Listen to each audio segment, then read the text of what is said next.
And welcome to the News That Broke Glass, episode 45. I'm finally doing it. People keep pestering me to do a new episode. I've been busy.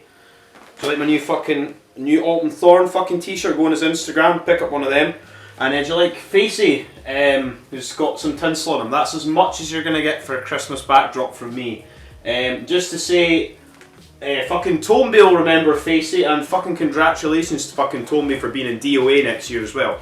Anyway, buy one of these, message Alton Thorn, and fucking try and get one before Royal Mail and British Rail and everything all goes to fucking this country. It's a fucking shambles. Anyway, I know it's been like a month, but I'm back. And we'll do an intro. This is December 6th. And I'm going to try next week to do... Next week or the week after, because there's obviously going to be XPWs this Saturday. Next Saturday is going to be, like, on paper, I think it's probably one of the strongest old bard shows ever. So I might do it after that and do just before Christmas, do like my favourite matches, top wrestlers, top companies, top moments, all that shit that everybody does. Anyway, that'll be next week. Just to say that fucking, if you get the chance to fucking see it, like it was like a show after WrestleCade. George fucking South, legend in wrestling. If you don't know who he is, fucking look him up. Doing wrestling for fucking decades and decades and decades. Fought Nick Gage in a motherfucking death match. I've seen like clips and highlights of it. It looked fucking insane. George South's like covered in blood, wrapped up in barbed wire, and yeah, it looked fucking insane for the GCW title. That was what was the show called? The day after, which is part of WrestleCade. It was on November 27th in Salem, North Carolina. What else is happening? Big Joe has been announced for like, I think it's either like the next like 6 or fucking 12 or fucking at least the next like 6 or something, like XPW shows. So I think they're doing, it's going to be not the show this weekend, but following on from that. So it's like January, February, March, April, May, June. Like I think they're pretty much going to go New Jersey, LA, New Jersey, LA. So Big fucking Joe's part of that. It's insane. You're going to be there, and he's going to be at the next XPW show, which is on the 21st, which is called We're Not Your Kind at the Hart Ballroom. And Drake fucking Younger's on that show, so please, Rob Black, Chad Mines, please, everybody, do as much as you can to try and get that match to fucking happen, because I know that would be a fucking dream match. For me, and for fucking Big Joe, and for all the fucking deathmatch community, not just in the UK but worldwide. See Drake fucking Younger, who's killing it just now. Just say he was wrestling Eric Dillinger at AWR. AWR put up a thing where they're saying after January they're like cutting their ties with IWTV. I saw some clips of that match. Drake Younger is fucking deathmatch. Drake's back and he is fucking going for it. It's mental. Never thought you would fucking see the light of day that Drake Younger's coming back and having like match of the year candidates in like 2022. Death matches as well. Holy shit. And then the same date as that fucking show that we potentially could get Joe Drake Younger. Fucking please. NHB 40, which is January 21st. It's 10:30 Delsa Drive, where they had NHB. The last time there was the Wrestling Wars. And they have got fucking Sakudas coming in for that show. It's in Westville, New Jersey. And what other news do we have before I kick into these fucking reviews? Try and do them as fast as I can. For my own sanity, to have to edit everything. Effy was just in the fucking UK for fucking TNT and for North Wrestling. For North Wrestling he was against Rory Coyle. And for TNT he was against Shane Monet, and I think Visage was the ref for that match, and I think Visage turned on Effy, I'm pretty sure for that. And I think Effy also did, I'll go on to speak about this when I talk about TNT, did like a podcast thing the night before TNT's show, Cold Day in Hell. And finally, before I kick into the intro, Callen fucking Butcher is going to begin a US tour next year, March 15th to April 12th, so he's pretty much in America for a full month, so you've got to imagine he's going to be fucking everywhere. XPW, NHB, H2O, GCW, book that guy fucking everywhere. Very, very fucking talented deathmatch wrestler, and a fucking nice guy too. So, anyway, that's newsy stuff. Reviews, intro, etc.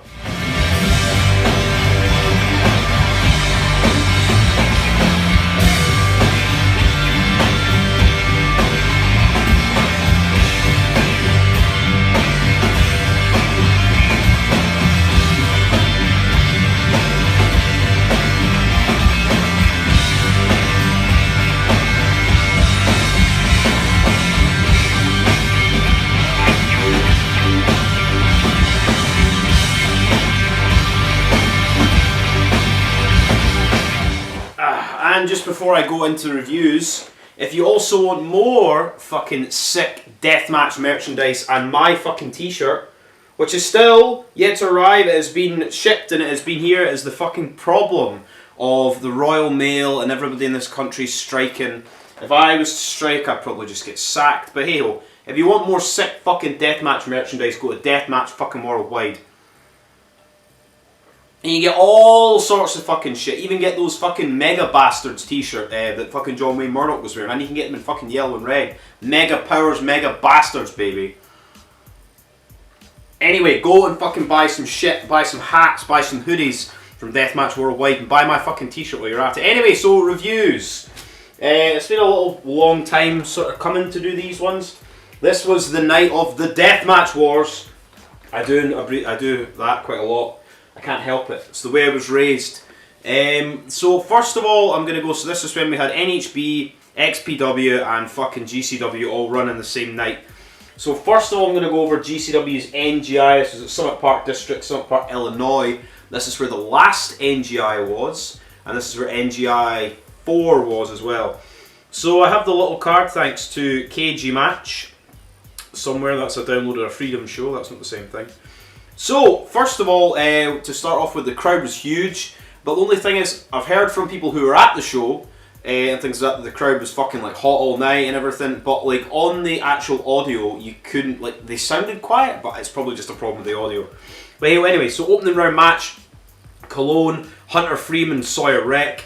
I mean, it's a foregone conclusion Alex Callen was going to go over on this one, but whatever. Hunter Freeman's fucking amazing, and he's huge. He was doing like massive big fucking taker dives onto them, and he got fucking choke slammed by Sawyer Wreck on a big fucking massive like cup can board. I don't know what those cans are. I don't think they're beer. I think it's like water or something. It's got like a little skull in it. Black skull, water, fuck knows. Anyway, we had like big spears at the doors, and there was like a teddy bear with barbed wire and gussets to Alex Callen, like razor's edged over the ropes. I think there was like Sawyer Wreck had Hunter Freeman in like a fucking Boston Crab and Alex Callen on her back like a gory special, and like a double submission. The crowd went mental for it. It was like the amount of effort Hunter Freeman had to put into like turn his body around. I mean, this match was alright. In the end, Alex Callen did win. I believe he hit Hunter Freeman with a Spanish fly into a big thing of light tubes. Alex Callen goes over, unsurprising. And the next match we got was Siglope against Sakuda, which I was very, very much looking forward to. We got lots of tubes. We got the stabbing big fucking like metal kebab skewer things through like Siglope's face. They did a big massive like suplex from the top rope like onto like a chair, but a chair with its like legs pointing up the way. I was like, oh Jesus Christ, that was fucking scary. In the end, Siglope beat Sakuda. I was like, why? I was like, my God. I was like, why are you flying this guy in to have him lose in the first round? But whatever. I can't remember what the finish was for that match. But Siglope did win in the end, so Sakuda goes. Then we got Cole Radrick against Emilio Xtremo, which is very, very good. You can see the amount of like wrestling like skill both these guys have. And some scary, like, awesome bomb from, like, Middeath Xtremo to Cole Radrick's through, like, doors on the outside and shit.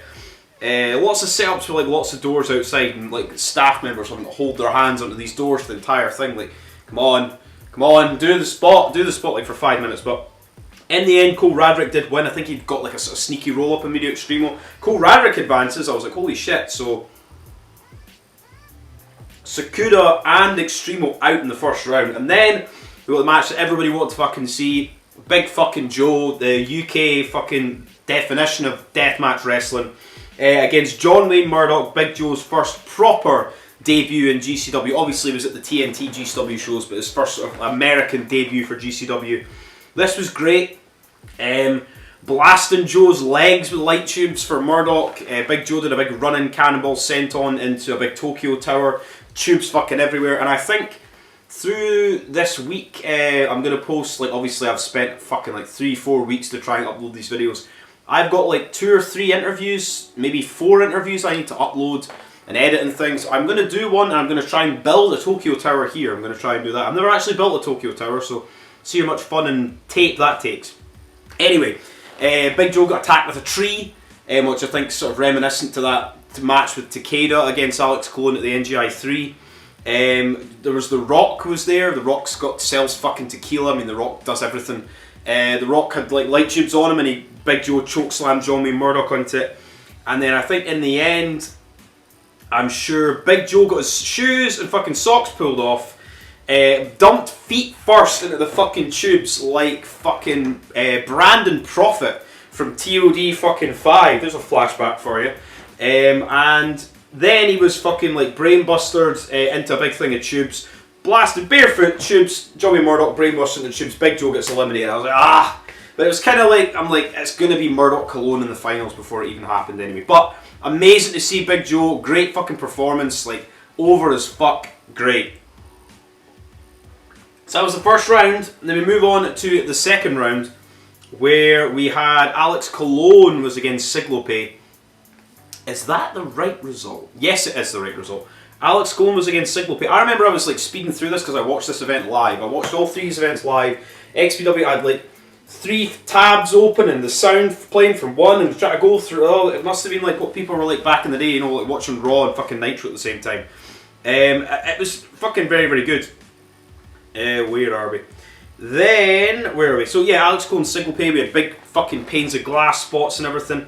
I was really, really hoping Cyclope would win. I think this was like a far cry from their match that they had way, way back in GCW's like early days. This match was still good. Alex Callen beat Cyclope in the end, I think with like a Spanish fly through a sheet of glass. Bear in mind, I've watched this show like twice now and I'm still trying to remember these spots. The old noodle's not fucking quite what it used to be. It must be all the booze. Or not enough booze, who knows. Anyway, then we got John Wayne Murdoch against Cole Radrick in another fucking great match, and this is when I was like, right, okay. Either they're going to pull the trigger on Cole, have him go to the final and win, or they're going to have Callen win, or they're going to have Murdoch beat him and have Murdoch Callen final. They had Murdoch Callen final, but John Wayne Murdoch beats Cole Radrick's very, very good match, mind you. Cole Radrick's is getting pushed in fucking GCW, but it's the sort of thing where it used to be the sort of old CTW mentality where if you're in a fucking tournament, even if you get to the final, you usually have to lose a final before you get to the final again and win a final, if that makes any sense. Happened with like Nick Gage, TOD4 to TOD thingy, and then I'm sure it happened to like Drake Younger one year, and then it happened to something like you have to kind of get to the final and then lose before you get pushed to the other final. At least that's what happens in my head for my vague knowledge of deathmatch wrestling. I've only been watching it for fucking 20 odd years. Then there was a match, a scramble match. I didn't watch that, I don't care. Then we got the main event, double hell, so barbed wire ropes, light tubes, just beating the shit out of each other with light tubes. John Wayne Murdoch and Alex Callen, 2 of the best in the world, both covered in blood and cuts from like their previous matches.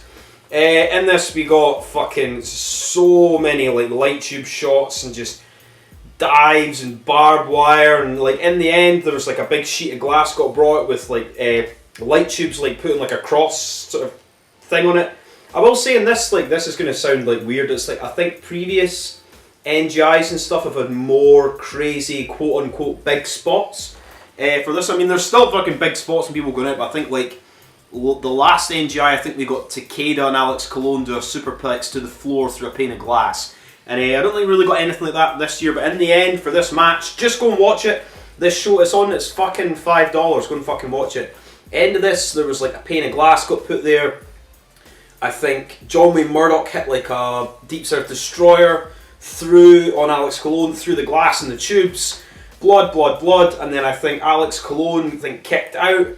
Then he got John Wayne Murdoch in this sort of like camel clutch thing. Then John Wayne Murdoch turned it round, got in like his submission finish, which I can't fucking remember the name of. Alex Callen taps, and then John Wayne Murdoch wins the fucking NGI. And then basically after that, Alex Callen said, he's like, right, he's like, I've spent so many years wrestling, now I'm going to have like this one more year, this might be my last tournament. I'm going to take a break or a hiatus from wrestling for a bit. I'm still going to pop up here and there, but after this year, I'm going to spend time at like my, you know, like shoot job and like spend time with my kids and stuff like that. So I mean, Alex Callen's probably one of the best in the world. He's won fucking Tournament of Survival 3 times, beat Japan countless times, and he's in Japan now, which was a shock to me, shock to everybody. But anyway, the NGI was very, very good. For the shows this weekend, I'll go on to talk about that at the end of these 3 ones, but I was thoroughly impressed with the NGI. I was just very much impressed with fucking Cole Radrick's performance. Obviously, John May Murdoch. Big fucking Joe, obviously that's going to be a big thing for fucking UK deathmatch marks like me. But it was pretty fucking good and massive, massive fucking crowd for GCW. And then we move on to XPW's Xtreme Invasion, which is the same night, November 12th. The night the line was crossed, or something. Hart Ballroom, New York, New Jersey. So, Xtreme Invasion, let me get the cards. I've watched this show about 3 times now, maybe. Not the whole show, Jesus Christ, I'm not insane. Right, so we had a pre-show match where the winner got like a contract for XPW. Let me just fucking find out who the other guy was. There was Hardcore, fucking boy Hardcore. The most memorable spot of the match was after the fucking match ended. Anyway, I'll just go and find it just now. Anyway, yeah, so Chris Worthless beat Hardcore and then Shaw Lawhorn by referee decision. We had lots of tubes and like blood and fighting and but in the end, like, Chris Worthless won the match. I was like, oh man, Will came out to give him a contract and then he like threw it away or something. And then at the end, Hardcore got big support from the crowd and he fucking smashed this pane of glass just right over his head. I was like, holy shit. Fucking love Hardcore. Go and buy some of his fucking t-shirts on Deathmatch Worldwide, by the way. When my next order comes here, I'll be ordering more shit and I'll be ordering some of his fucking t-shirts because that man's fucking great. Then we move on to actually Xtreme Invasion. So to start with, we had Masada come down. Masada cut a promo basically saying people on the internet stop fucking talking shit. Specifically mentioned Mittens, the ICW Nold's Bard, the guy who's Danny DeManto's son in a Kafab. And then he had a match with Willie Mack, which I thought was pretty fucking good. Willie Mack seems to be on like all the XPW shows. Always good to see him. Always like Willie Mack fucking ages and ages ago, and he was in like PWG and shit like that. Masada did win, retained his XPW world title against Willie Mack. I'm sure we got some skewers, but more or less it was like a pretty much like basic straight wrestling match. Just open the card with the XPW world title. Fair enough. Then we got Colin Delaney and some guy in a tracksuit came down. Basically just heels talking shit, and then Kit Osborne came down to attack them. We got a match between Colin Delaney and Kit Osborne, 2 guys that have been wrestling for a lot longer than you would like actually think. When you think sitting there, you're like, holy shit, like they were like both like in like fucking CZW like fucking years and years and years ago. Kit Osborne's fucking great. Sure, in the end, lots of heel fucking interference from Colin Delaney's manager, whose name I can't fucking remember. It's not written down in Cage Match either. Kit Osborne, I think, hit like a zigzag thing in the end and pinned Colin Delaney. Good shit. Always, I will say for this show we got what was his name? Kyle Wilde and also Ron Nemi on fucking commentary is jumped ship from NHB, and Kyle Wilde is the guy who's usually the ring announcer for XPW, so no Chris Kloss on this show. Very good team though, I enjoyed it. I love Ron Nemi. Ron Nemi's fucking funny. That Kyle Wilde's very fucking good as well. So I mean, if you just have them as the team, or I mean you intercut them with Chris Kloss and stuff like that, because I mean pretty much I think Ron Nemi said he's going to be flying over to Panama, California for the Christmas show this Saturday. So who knows what their commentary team's going to be going forward, because the Panama shows, the Derby room are usually Cat Martini and Kloss. So I prefer Nemi and Kyle Wilde, but hey ho. Then we got Jody Threat against Mother Endless. This match was alright. I mean, I remember there being some pretty stiff bumps and stuff. I think it went a bit too long for my liking. That Mother Endless looks cool as fuck. I like her gimmick and her look is fucking cool. Jody Threat wins in the end. Kind of an unnecessary match. Then we got one of the matches I was most looking forward to, where we got the Soul Taker. It was against Hardbody in a body bag match, but it was made a 3-way because the motherfucking Triple X Sex Express Sexy Eddie came down. This was mental. That Hardbody is so fucking over with the crowd. He's so fucking funny. Eddie and him exchanging tube shots, fucking using Soul Taker's shovel. There's panes of glass. They fucking tried to, I think Soul Taker tried to like throw Hardbody through this pane of glass but twice. Then him and fucking Eddie picked up Hardbody and slammed him through this big sheet of glass. We had thumbtacks poured into it. We had like, in the end, fucking, it was a really good match. It was just like to see fucking Sexy Eddie back as well. Hopefully he comes back to XPW, because it's always good to see Sexy Eddie. One of my favourites from like many. I mean, I assume he's maybe going to be fighting some GCW guys in those IWS shows. We'll go on to speak about that So, in the end, Hardbody was put in a body bag, I think, and then tombstoned into like thumbtacks, and then carried away by the Soul Taker, and that was the end of that. So it was a great match. Death match. We got tubes, panes of glass, thumbtacks. What more do you want? Then we got Kat Martini defending her Fight TV title with her surrogate Ludark Shaitan. So basically, it was Ludark Shaitan against Sage Sin Supreme in a death match. And in this one, we got what XPW used to do in the like early 2000s. They used to have like pits with like tubes or bulbs or fucking glass or tacks or whatever in them. So they had these pits and things.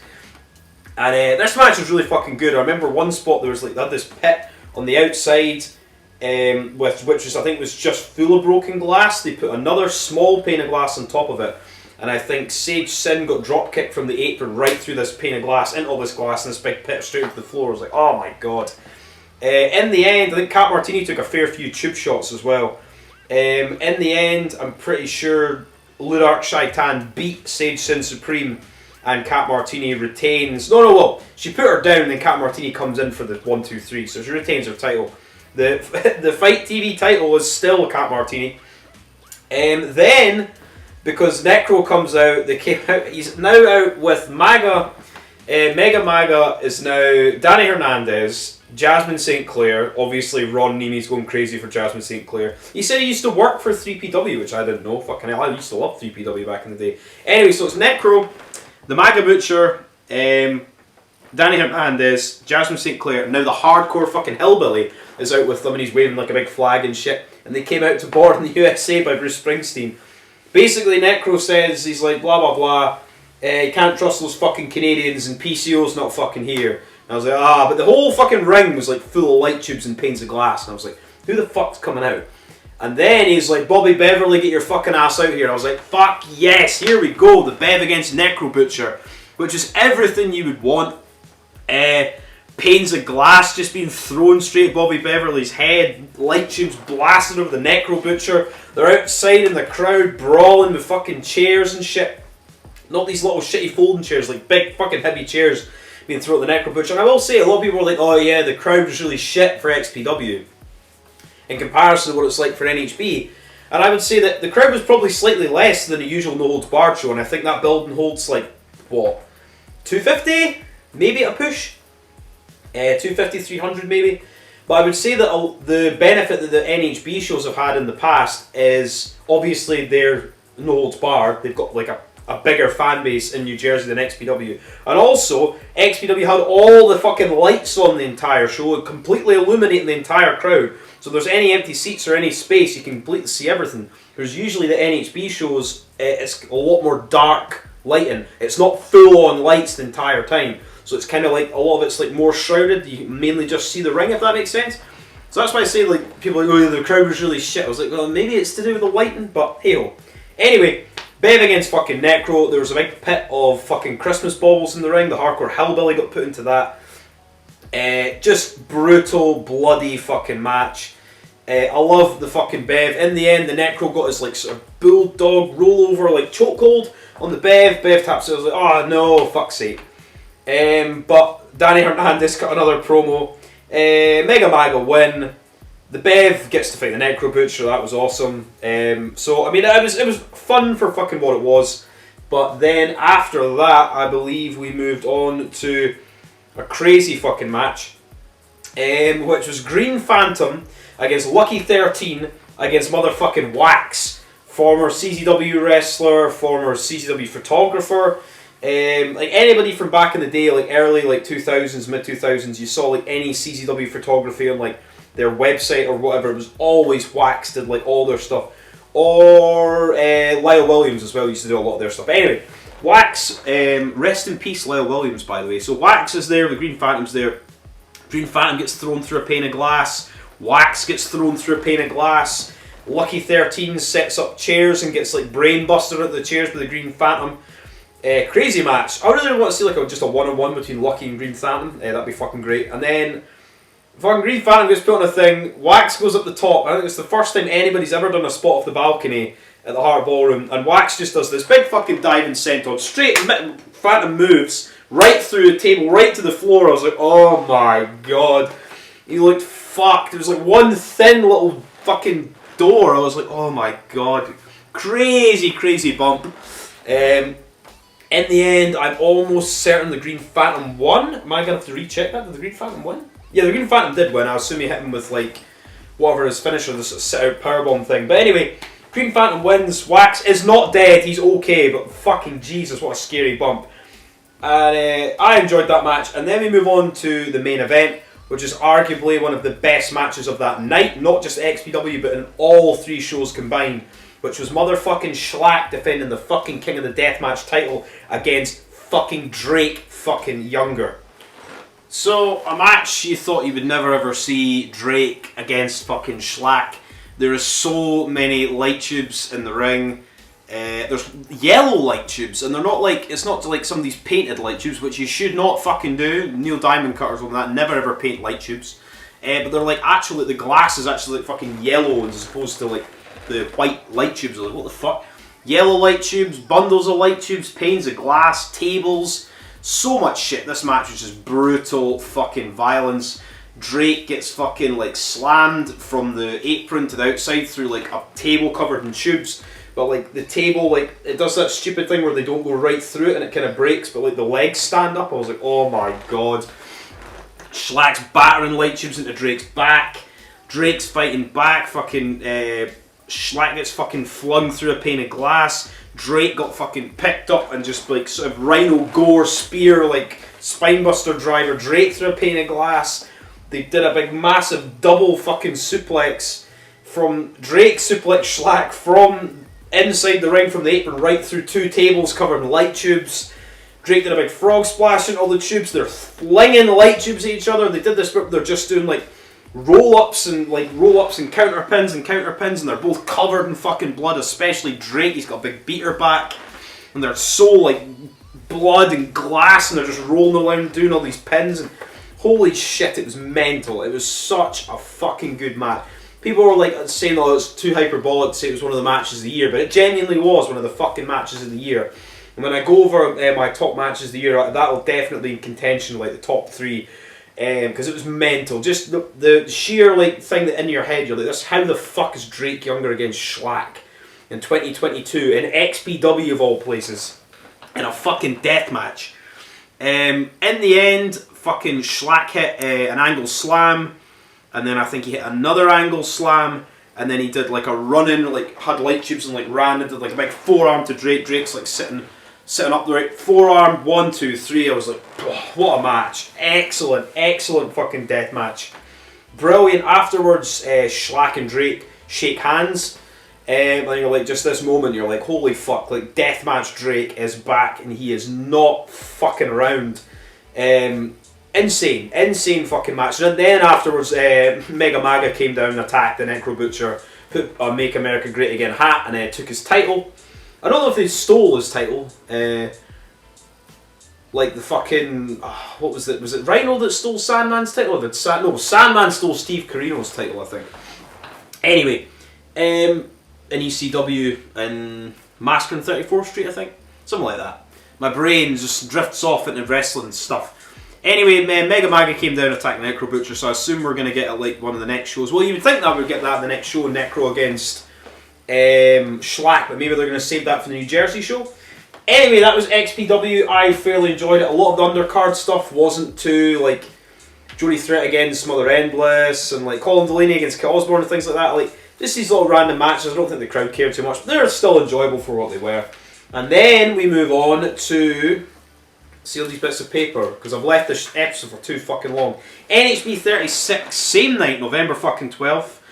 10:30 Delsa Drive, New Jersey. This building had like a big fucking wrestling mural thing on the wall and weird lighting where like the lighting's like cool in a weird way. It was like really dark. The crowd looked big as well. Like the crowd for all these shows, apart from the XPW one, as everyone was saying, was like really, really good for all these fucking deathmatch shows all on the same night. Fucking, it's amazing. So happy for like deathmatch wrestling wins, not all this fucking petty bullshit. Anyway, NHB 36 which I thought was a very, very entertaining fucking show.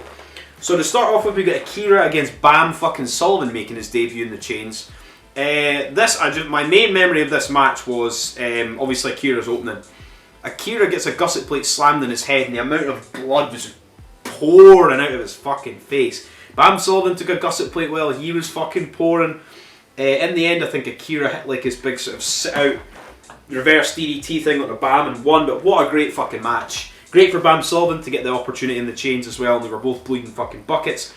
Then we got fucking Aaron Williams against Gary J. Put them on a fucking card anywhere and they will fucking make you go holy shit.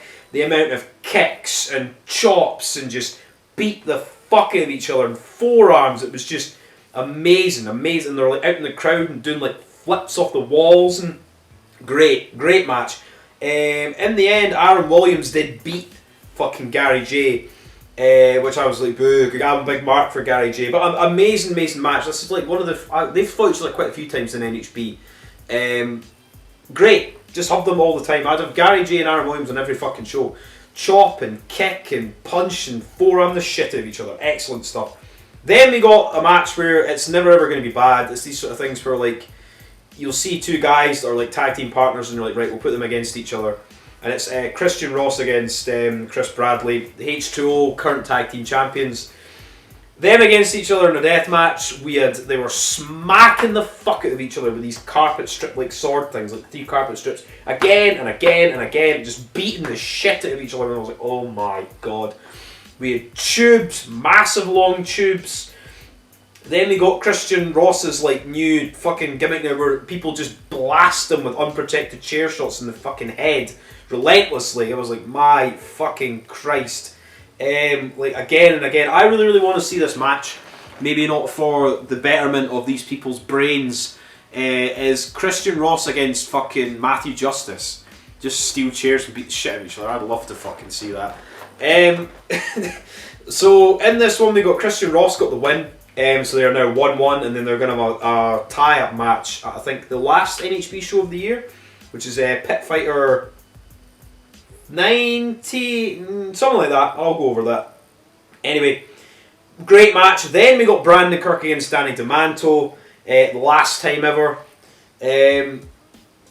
This was just brutal, beating the shit out of each other. Mittens got attacked, tack bats, fucking cracker bats, light tubes. They're sitting there just blasting each other, sitting there having like a bar fight with light tubes, beating the fuck out of each other. Salt, lemons. I'm sure fucking Brandon Kirk hit like a psycho driver, fuck your life. Danny DeManto hit a big like cutter on all the chairs. And then fucking in the end, Brandon Kirk hit another psycho driver, fuck your life, and pinned Danny DeManto to win. DeManto puts him fucking over at the ends. They're like best fucking friends. Brilliant death match. Danny DeManto's fucking bleeding like fuck. Great. Excellent. Excellent. Not been a bad match on this fucking show yet. Then we got probably the most crazy fucking match of the night in my opinion, which was Hoodfoot against motherfucking Dr. Redacted. There's too many spots to talk about in this. Hoodfoot, every match he is in, it is insane the amount of blood and punishment and needless violence he takes. And that Dr. Redacted is fucking mental. He's got fucking t-shirts, Dr. Redacted on Deathmatch Worldwide. So pick up some of them, because when I'm ordering my next lot of shit, I'm buying one of his as well. We had tubes, we had Dr. Redacted in a trash can, jumped straight into the crowd with it. I was like, oh my god, I thought he'd broken his neck. Dr. Redacted was like up on top with a trash can on his head on this like balcony thing, jumped onto Hoodfoot onto like 2 doors through chairs. I was like, what the fuck? He was doing commentary with Struggles and saying like, fuck you Struggles, you never got me a dinner reservation and shit. Then they were in the ring, more tubes, fucking a pane of glass got set on fire. Hoodfoot put Redacted through a pane of glass. I think there was another pane of glass Redacted got put through. Like, it was fucking nuts. And it was the sort of thing where you knew it was going to be nuts. And these two guys like worked so well together.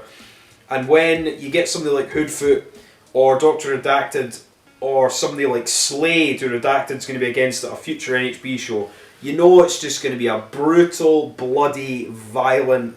Something that you're like, how is this still? What more can they do? Like blood and violence. It's like the main event. Oh, fucking great. One of my favourite matches of the whole day of shows. Hoodfoot Redacted. Great. Then they got Matt Tremont against fucking Cruel for the... And this match was... We got some brutal tube shots and fighting and everything, but then there was a bit where Cruel did a big fucking massive taker dive right through, over the ropes to the... All they had tubes all around everything. Cruel did a big massive taker dive thing through tubes and everything, and like landed on the ground, and he fucking fucked his arm up. I was like, oh my god, it looked so fucking painful. They could have just called the match then and there, but Cruel got back up, went into the ring, took, I think, another like chair shot or tube shots, and then eventually Tremont was like beating. I'm sure he took like a blasted him with bundles to the head and everything. The match was over quite quickly after Cruel fucked his arm, but it was very, very good until that point. And then I think Tremont goes up on a ladder, Cruel sort of choke slam, throws him over. Cruel wins. I think I had to go to the finish quickly because of Cruel's arm, but I was like, holy shit. And Cruel doesn't even get to go to the back, because then he speaks to Brandon Kirk, and he's like standing on a stare off with each other before Cruel goes to the back. I was like, holy shit, man, Cruel's a fucking... without being like, you know, a pun, he's a fucking monster. Like, how the fuck did he manage to go through that? Like, insane. Then we got the main event, which was Casey Cattell, sorry, not Casey Kirk, against Mickey Knuckles for the NHB American Deathmatch title. This was nuts at the start. It was like Casey was getting her introduction, Mickey Knuckles threw a fucking huge bundle of light tubes at her fucking head. Panes of glass, so many panes of glass, so many light tubes. There's like endless fucking panes of glass in this match. Just go and watch it. I can't fucking do justice to the spots that happened in this one. A great main event. I was like, there was even parts of me I was like, there's no way Mickey Knuckles is going to win. There was parts of me, I was like, holy shit, she might actually win this fucking match. In the end, Casey Kirk did fucking win, retain the American Deathmatch title, but great, excellent fucking match. So that was the 3 shows that were all on November 12th. I would say easily like matches of the night for all 3. Definitely Redacted Hoodfoot.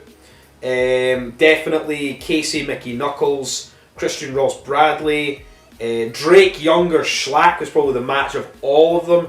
Big Joe against fucking John Wayne Murdoch, Alex Colon, John Wayne Murdoch, fucking... There was so much... I mean, Deathmatch Wrestling won that night, but I would say overall the most enjoyable show of the 3 was probably NHB. For me, the best moment was probably Big Joe and NGI, and then the best match of the 3 shows was Drake against Schlack. But that was Deathmatch Wars 2022. We were going to get some sort of Deathmatch Wars January 21st. But before we move on to anything, I have another review where I watched GCW's Wisconsin Deathtrip. There's at La Pinka Lounge, Car 3, November 13th, Milwaukee, Wisconsin. So I watched this show twice. I watched it like live, I think, and I was like hungover from the night before and paying attention. But I mean, the first 2 matches, Nick Wayne was against Carlos Romo, and then it was Blake Christian, Alex Price, and Jordan Oliver. I didn't watch these matches. I mean, sometimes I don't watch stuff because it's not deathmatch related. But like the ring kept like breaking, or something kept happening with the ring, and it kept getting fucked up. This is the venue where they had Danny Havoc's Wisconsin Deathtrip in 2017. I did a music video thing of that on the YouTube channel, so just find it. I'll be on there somewhere. Many moons ago. But like the ring kept breaking and shit. It's like a tiny little venue, but it was a cool little venue because obviously the Danny Havoc connection. Anyway, didn't see those 2 matches. The ring kept breaking and things kept fucking up. Anyway, we got Sawyer Wreck against Jimmy Lloyd. Like shots where there was like 4 chairs on the outside of the ring and Jimmy Lloyd going through all the chairs. We had doors, we had tubes. In the end, like Sawyer Wreck like gave Jimmy Lloyd a big choke slam onto like all these tubes and shit. And I think the ref like fucked up the cover or something, and then Sawyer Wreck basically just picked him up, choke slammed him again, then pinned him. Sawyer Wreck wins, quite quick match.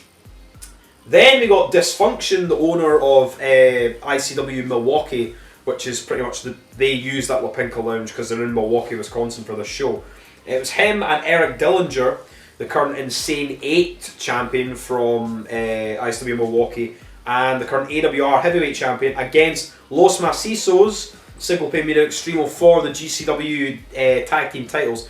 This is pretty good.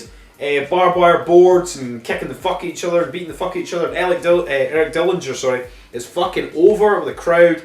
A big deal for fucking him. This is like, I think, like maybe his first. I don't know if it'd be his first like GCW or GCW match on like a GCW card. Very, very happy for him.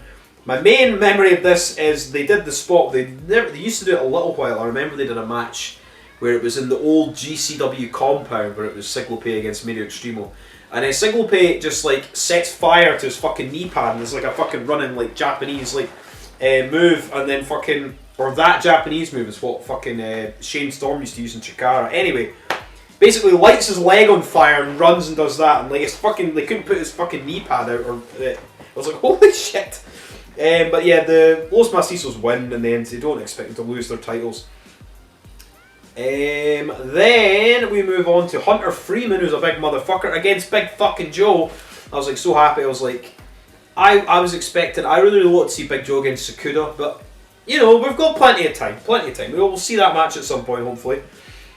So we got this. There was like light tubes, and Joe's like sort of big jumping like light tube like swipes that he does. Like the commentary are putting it over though. It's really fucking cool. It's like for me, I'm so used to seeing Joe do that. I'm like, it's like you kind of think you're like, oh yeah, no one else really does that. No one else really hits people with light tubes like that. But about his side where Nick Gage is standing in the crowd and like clapping as Joe gets on like a little scooter and like goes straight into Hunter Freeman. Hunter Freeman hits him with a chair. They had a pane of glass. Joe had his tie pulled and went straight into a pane of glass. Hunter Freeman gave him like big boots, so we'll see that in that NGI 7. Hunter Freeman's got a nice fucking big boot and a nice fucking taker die. He's a big fucking guy as well. And in the end, there was like a big bundle of like light tubes with like cut cans on it, got blasted over Joe's head. And then I think he hit some sort of slam or move. And in the end, Hunter Freeman, he gave Joe a slam onto a light tube log cabin, but like a mini light tube log cabin, which I thought was quite cute. In the end, Hunter Freeman wins, and I was like, fucking hell, GCW, what you fucking bringing Joe all the way over to America for? I've lose 2 times, you cunts. Anyway, but I mean, whatever. It's wrestling. He still got to have a match against John Wayne Murdoch at the NGI and fucking fought Hunter Freeman, and Joe put Hunter Freeman over on the mic as well, so Joe's going to be fucking over in America fucking every fucking month next year anyway. I just want to see him get a W, but hey ho. Then we got probably the match of the night at the Wisconsin Deathtrip, which is John Wayne Murdoch against Mance Warner, and it was a Taipei Deathmatch. You know, they've got the glue gun and the ring and they've got the glass, and the only thing I'll say for this is the amount of fucking blood that Mance Warner gushed to his head was insane. I don't know if he just gets cut badly hard with a fucking bit of glass, or he bladed too bad, or fucking I don't know, but he was pouring blood, and it's all over the fucking doors and it's all over everything. There's just blood splatter everywhere. There's a bit where there's like a door that Mance is like leaning over, John Wayne Murdoch hits him in the head and it's just covered and it's like red one side of it. You're like, holy shit. They had a hammer. John Wayne Murdoch's fucking beating the shit out of Mance Warner with a hammer.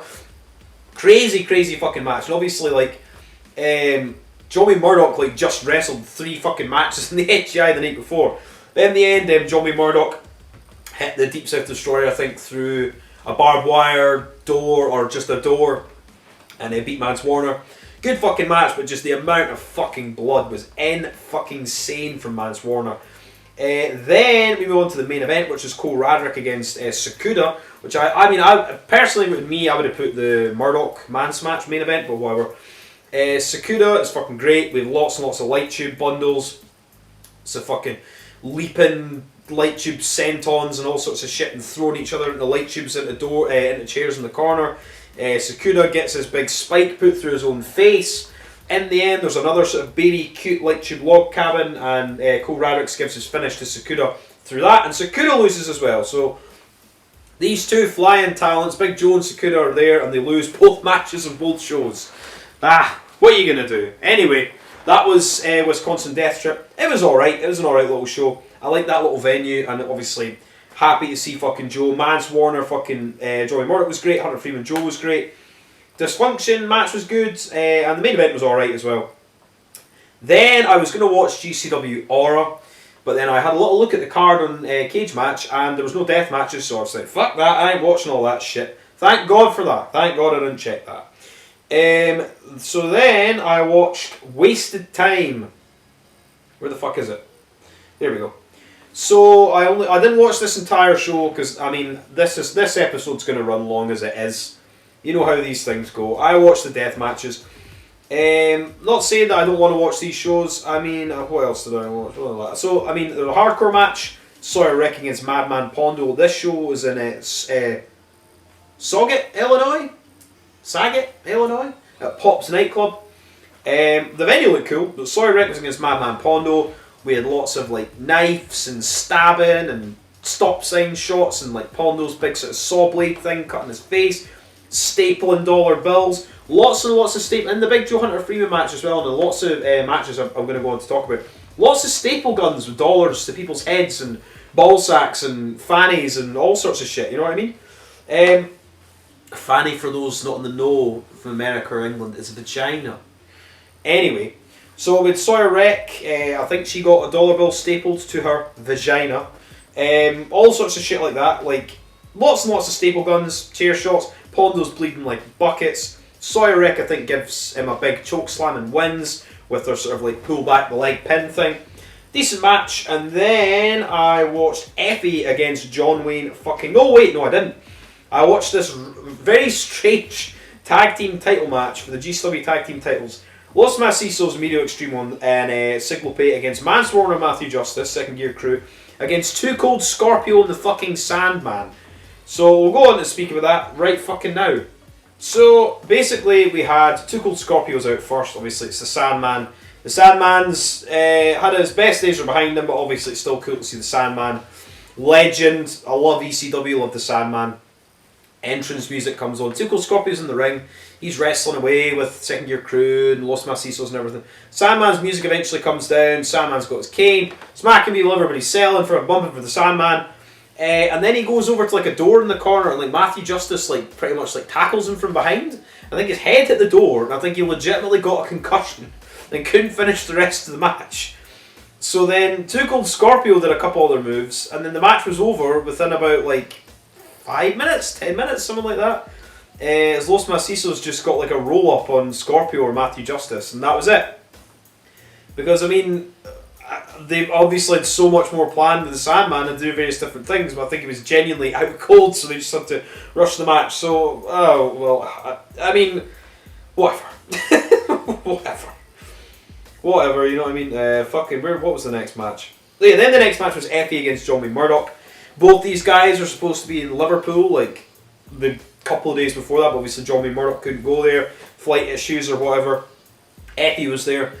So the two people who are meant to be in Liverpool were against each other, but only the man who did actually go to Liverpool wins in the end, as Effy beat John Wayne Murdoch. Holy shit, beat the NGI winner. I'd say the main spot of this was Effy had skewers, big Masada skewers stuck in his arse cheek.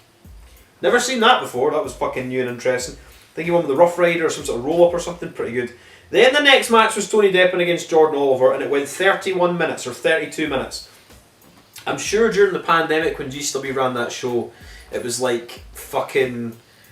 The show was like 24 hours of like straight wrestling. I can't remember what it was called. It was like, there was like a 24-hour show and it was like people donated money. It was like during the pandemic. I'm sure Jordan Oliver on that like wrestled like a 47,000 fall Iron Man match and it went like 3 hours or something ridiculous like that. But I was like, I do not care. I love Tony Deppen, but I can't be bothered sitting through 32 minutes. Then I went and watched the main event, which is Nick fucking Gage defending his title against Cole Radrick. Nick Gage is back. Everybody's saying, oh, fuck, Nick Gage is old and past it. He can barely even walk. That match here with John Moxley. Gage is fucking back now. He's fucking doing. He did like the Vader bomb. He did like a big drop kick into Radrick's with light tubes on his back. Radrick's trying to track him. Gage is blasting him with bundles. Gage is hitting pile drivers and German suplexes. All sorts of shit. This match was fucking great. Gave him a fucking boot scrape. Awesome, awesome fucking match. In the end, Gage gives him the fucking patented... He used to do it quite a lot. Well, I mean, I remember doing him... He did it to JC Bailey at TOD4, where he's Nick Gage is standing with his back facing the ring on the second rope and gives them a fucking spike pile driver from the Brett's rope into a pane of glass in the middle of the ring. There wasn't light tubes on it this time, but pile driver from the fucking ropes into a pane of glass and pinned fucking Cole Radrick to retain his title. Holy shit. I was like so happy because I was like, Gage, why do you win the belt?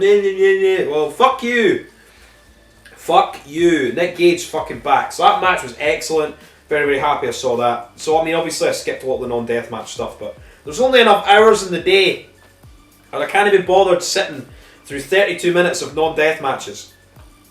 Then I moved on to ICW No Holds Barred Pit Fighter X13. This is at the TW Arena, another double header that they did. And Red Bank, Tennessee. So we had Akira against Colby Carino. It was the opener. Obviously, it's Akira's going to be there. This was like, we had cinder blocks in the ring. We had steps in the ring, like ring steps in the ring. All sorts of shit in the ring. Chairs and whatnot. This match was fucking great. Like, obviously, Colby Carino, like, he's doing the gimmick where he's not wanting to use weapons and NWA and everything. Certainly used a lot of weapons in this fucking match. My Christ. The cinder blocks in the middle of the ring that they weren't touched for ages, and when they were, I was like, oh Jesus, it always makes me cringe. I don't know how do you not get like heart doing that? It's insane. In the end, I think Akira won with his sort of reverse finish, like into a big door in the corner. I vaguely remember that. Match was great. Akira wins. I mean, Colby Carino is fucking excellent. Then the next match, we got a rematch that I think we had before in Pit Fighter, which was Gary J, my boy, against Joe fucking Black. And my God, the amount of chops and forearms and punches, it was just insane. This is the thing I love about NHB and Pit Fighter, is you get matches that are like 5 minutes and they're insane, non-stop chops and punches and kicks and just brutal, like strong style shit. 5 minutes and it's over and you're like, whoa, holy fuck. Sure, in the end, fucking Joe Black beat Gary J, but it was like a fucking backhand or a forearm or a punch, or just smacked him full force and he was out, and I was like, oh my God. Great fucking match. So Joe Black and Gary J, I'm sure Gary J had the first one, so they should have a fucking rematch, hopefully, at some point. Then we got Tommy Vendetta was against Harvey Heater, and this match was meant to be in PFX or the Chains or something before, but I think Tommy Vendetta got hurt, or Harvey Heater got hurt or something like that. Then they got this match, and it was fucking brilliant. Harvey Heater's so fucking over. So is fucking Tommy Vendetta as well. I fucking love Tommy Vendetta. And Tommy Vendetta did win in the end. I can't remember what fucking finish he gave him, but he did win in the fucking end. It's been I watched this show once as opposed to these other shows where I've actually rewatched them a couple of times. Then the next match we got Adam Pearce against Eric Ryan, and the ring was just littered. The cage was just full of chairs. And to start with, Adam Pearce like got the mic or something. Eric Ryan threw a chair like right at his head. There's a bit where like they had all the chairs. Adam Pearce was like throwing at Adam Priest, not Adam Pearce. How dare I get these so similar names mixed up? I'm such a stupid cunt, honestly. Adam Priest took the chairs out and was like throwing them into the crowd to get the chairs away. Eric Ryan's still like he gets the chairs all thrown back in, beating the shit out of Adam Priest eventually. Adam Priest got a fucking branding iron, attacked fucking Eric Ryan with his brand, and I was like, holy fuck. But in the end, Eric Ryan wins with the fucking snuff stomp. No one gets out of the snuff stomp and wins.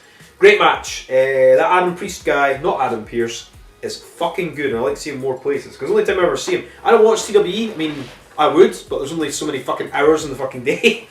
But I would. And then, let's say the next match we got was Brandon Kirk against my fucking boy, Bobby Beverly, for the Danny Havoc Hardcore title. Obviously H2O's now got this relationship with NHB, so I mean they can defend their titles and shit and have their wrestlers and everything, so that's pretty good. I wanted Bobby Beverly to win, obviously, but he didn't. Boo! Brandon Kirk kept his title because they're trying to push him and keep him strong, obviously. Well, Bobby Beverly should have won that fucking match, man. Should have been the Danny Havoc Hardcore title. Anyway, what are you going to do? Then we got a rematch, and we got to see the fucking Rev. It annoys me how they have the Rev and things on this. I'm not saying that Brandon Kirk struggles, and who's the other guy that was on commentary? Dylan Hales, who I assume's a commentator from TWE.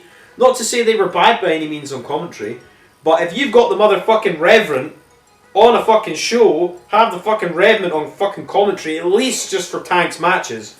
My God, like, Ron Nemi obviously left, so they don't have the colour guy. Have the fucking Reverend there on commentary. What the fuck? If I was running a company in America, I would have the Reverend on fucking commentary all the fucking time. And have fucking Tank there all the fucking time too. Anyway, Hoodfoot against Tank, so they had a match at the Deathmatch Circus Last year, that was the one that, like, it was meant to be outside, and the storm came, and it was in, like, this tiny little barn thing. But Tank beat the fuck out of Hoodfoot and won in the end. It was like Hoodfoot's like first or second match in NHB. Might have even been his first debut match in Old Bard or Pit Fight or whatever. But Hoodfoot, Tank, lots of stabbing with the sickle, lots of beating the shit out of each other, punching each other. Tank put a fucking chair in Hoodfoot's head, stomped right in. I was like, holy shit. I'm sure that's why he won the last match they were in.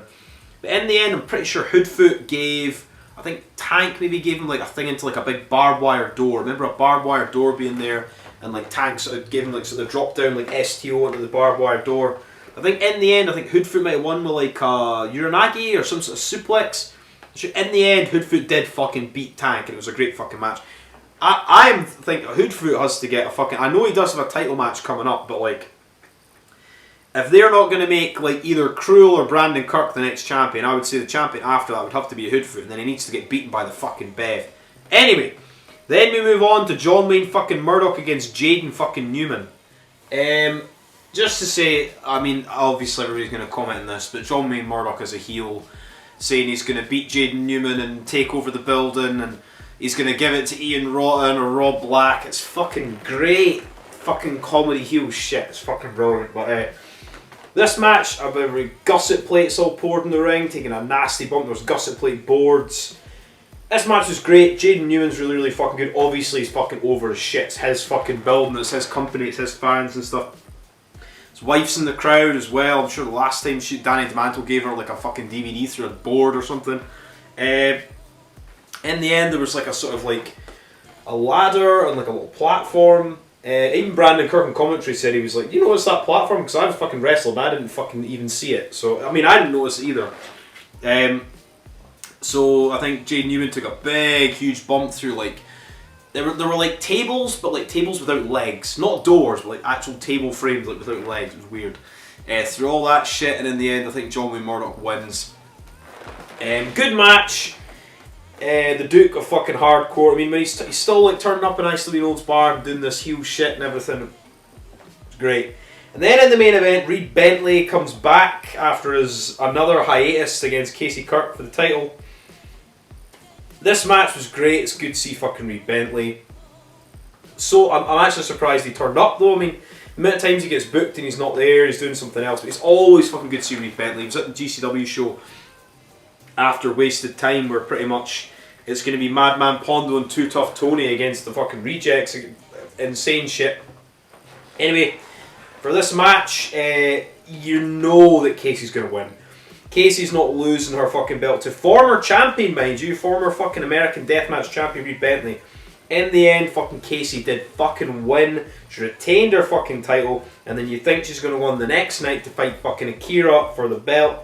But the next night, NHB 37, the 19th of November, TWE Arena, Red Bank, Tennessee. And I've got those words conjoined in my brain.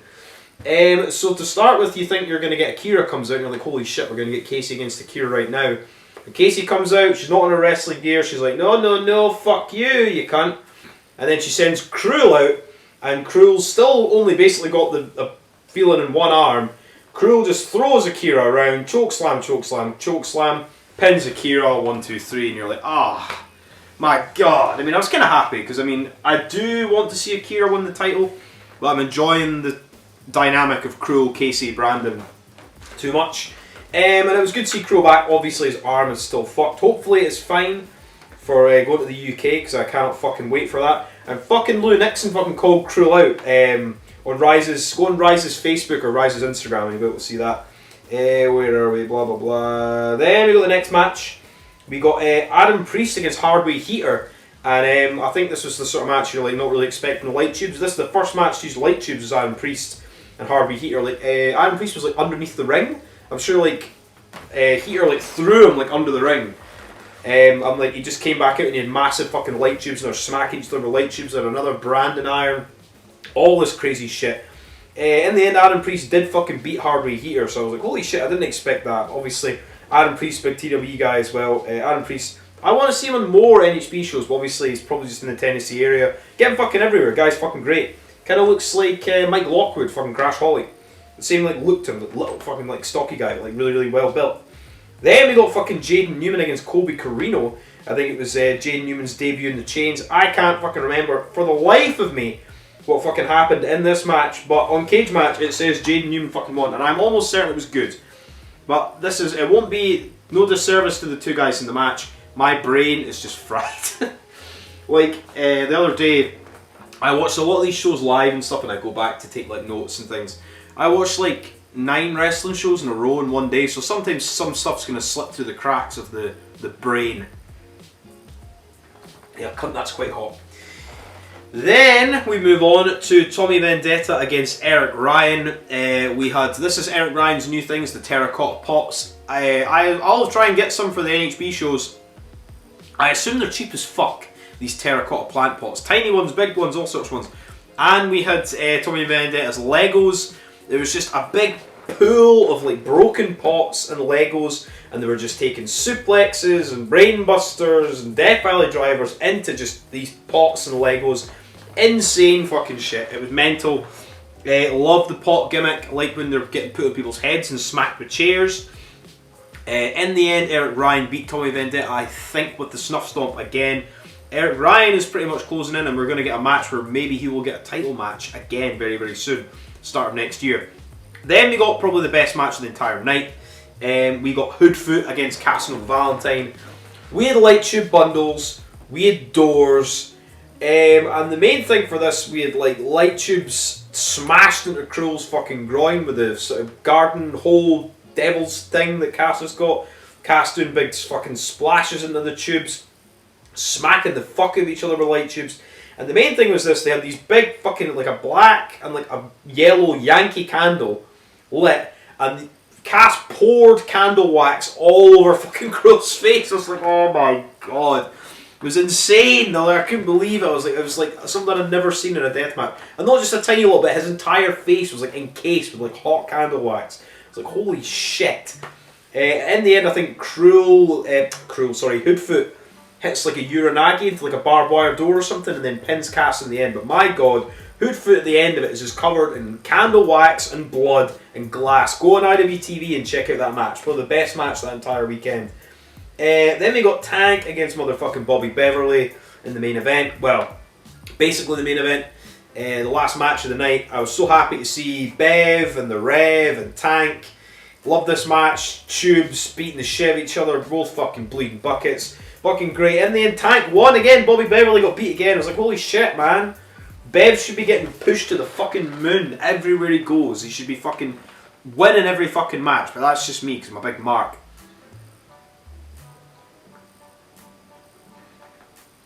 And he's got some new swanky Bev, like NWO style t-shirts as well. So holy shit, I need to pick myself up some of them. Waiting on so many fucking t-shirts coming in, man. This Royal Mail fucking strikes pain in the fucking cunt. Then after that match, Tank and Bobby Beverly, where Tank wins, Brandon Kirk basically comes out, and I think he challenges Cruel to come down to the ring. Cruel comes down, Brandon Kirk tasers him again, hurls a chair at his head Sabu style, cracks at the huge fucking cut. Instantly Cruel's gushing blood. Cruel's lying in the ring. Brandon Kirk fucking concertos him, the fucking chair, like twice or 3 times or something. Then he gets a big fucking kitchen knife and has got it on fucking Cruel's throat, and you're like, oh my god, he's gonna kill Cruel. And then Casey Kirk comes out and is like, what are you doing, you cunt? Didn't you be doing that? And then Brandon Kirk said, right, me and you, that fucking title's caused you to be this bitch and get this monster on your side and everything. Me and you, NHB 38